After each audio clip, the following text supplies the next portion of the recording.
عرض پر بہت سی جگہیں ایسی ہیں جو حیرت کا باعث ہیں۔ ہاں، کرہ ارض پر خوبصورت جگہیں موجود ہیں، وہیں کچھ ایسی جگہیں بھی ہیں جو پراسرار اور خوفناک ہیں، اور وہ حقیقی دنیا میں موجود ہیں۔ وہ یا تو قدرتی طور پر خوفناک ہیں یا قدیمی طور پر واقعات کے بعد ایسی ہو گئیں۔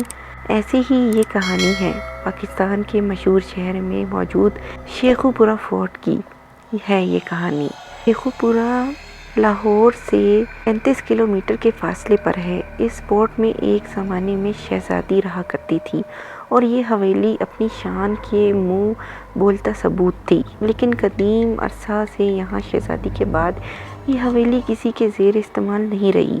علاقہ مکینوں کا کہنا ہے کہ اس حویلی میں آج بھی کچھ سائے گھومتے ہوئے نظر آتے ہیں، اور کچھ کا کہنا ہے کہ آج بھی شہزادیاں رہتی ہیں۔ یہ حویلی اب کھنڈر بن چکی ہے۔ یہ شام کا وقت تھا جب سورج غروب ہو رہا تھا کہ دن اجالے پر رات کی سیاہی پھیل رہی تھی۔ رات پر شہر شیخو پورہ کی روشنیاں بڑھ رہی تھیں، ہر طرف گاڑیوں کا شور اور گہما گہمی جاری تھی۔ فورٹ کے سامنے ایک گھر کافی عرصے سے تعمیر کیا گیا تھا، جہاں آج اس گھر کے مکینوں نے رہائش پذیر ہونا تھا۔ یہ گھر فورٹ کے سامنے تعمیر کیا گیا تھا، جس کے بارے میں مشہور ہے کہ یہ فورٹ جہاں بھی مغل شہنشاہ اکبر نئے گھر کے مکینوں میں ایک بزرگ خاتون، ایک نوجوان لڑکا اور لڑکی تھے جو اپنے سامان کو ترتیب دینے میں مصروف تھے۔ یہ گھر 2 منزلہ مکان پر مشتمل ہے، جس میں 2 کمرے، ہال، ایک کچن نیچے والے پورشن میں تعمیر ہے اور اسی طرح اوپر والے پورشن میں موجود ہے۔ گھر کے مکین گھر کو ترتیب دے کر اب آرام کر رہے تھے۔ علی، کیا تم نے سامنے موجود فورٹ کی کہانیاں سنی ہیں؟ تابین سوالیہ لہجے میں علی سے بول رہی تھی۔ نہیں، میں نے تو کوئی کہانی نہیں سنی، علی موبائل میں سر دیے لاپرواہی سے بولا۔ کیا تم نے سچ میں کچھ نہیں سنا؟ یہاں شہزادیاں رہتی ہیں جو نظر نہیں آتی۔ تابین دوبارہ گویا ہوئی۔ کیا سچ ایسا ہے؟ اگر ایسا ہے تو میں پھر ضرور اس فورٹ میں وزٹ کرنا چاہوں گا، علی اب شرارتی لہجے میں بولا۔ ان کی امی کب سے ان کو پرکھتی نگاہوں سے دیکھ رہی تھیں، جو سر جوڑے نہ جانے کون سی جنگ عظیم کی ترتیبیں لگا رہے تھے۔ اب کی امی ان کے پاس آ کر بیٹھ گئی۔ تم دونوں کیا کھچڑی پکا رہے ہو؟ وہ باریک بینی سے ان کا مشاہدہ کر رہی تھیں۔ نہیں امی، ہم تو بس ایسے ہی۔ علی سے جب کوئی جواب نہ بن پڑا تو وہ خاموش ہو گیا۔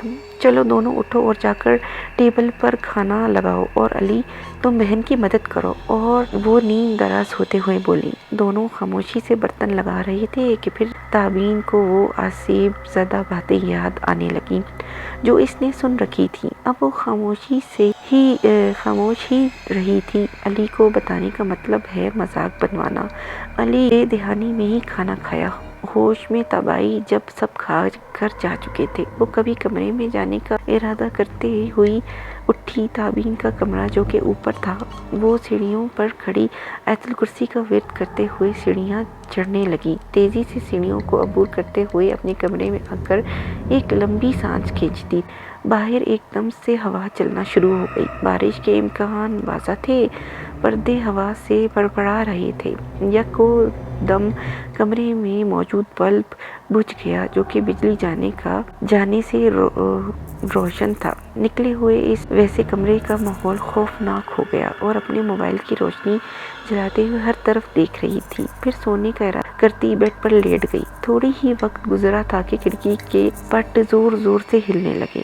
وہ دوبارہ اٹھی اور کھڑکی کو بند کیا۔ اچانک گھڑی پر نظر پڑی جو رات کے 11 بجا رہی تھی۔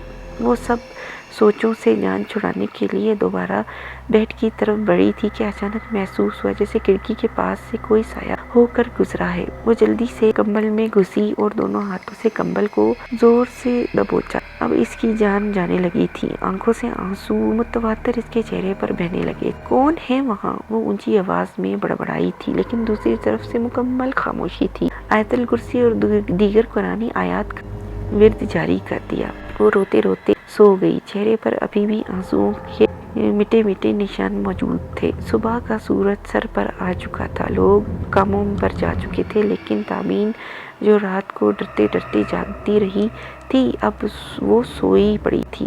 کھڑکی سے آتی سورج کی کرنیں اس کے چہرے پر پڑ رہی تھی جو اس کی نیند میں خلل ڈال رہی تھی۔ وہ بھی مندی مندی آنکھوں کو کھولے لیٹی ہوئی تھی جب وہ ایک دم دروازہ کھلنے کی آواز سے اٹھ بیٹھی کہ علی اپنی حسین شکل لے کر حاضر ہو چکا تھا۔ میڈم جی، دوپہر ہو چکی ہے، دن کے 11 بج رہے ہیں، اٹھنے کا ارادہ ہے یا نہیں؟ ماما کھانے پر ویٹ کر رہی ہیں تمہارا۔ وہ صوفے پر بیٹھتے ہوئے اٹھنا ہی پڑے گا، تم جو آ گئے ہو اپنی بھیانک صورت لے کر، نیند آئے گی ابھی مجھے؟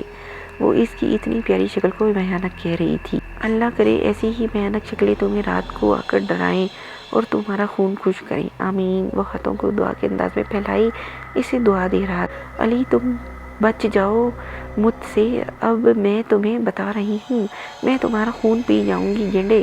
وہ اس پر جھپٹ پڑی تھی۔ لڑتے لڑتے اب یہ دونوں دب سے بیڈ پر گرے تھے۔ علی سامنے جو فورٹ ہے وہ تمہیں کچھ پرسرار نہیں لگتا؟ میں نے رات میں فورٹ میں کچھ سائے گھومتے ہوئے دیکھے تھے۔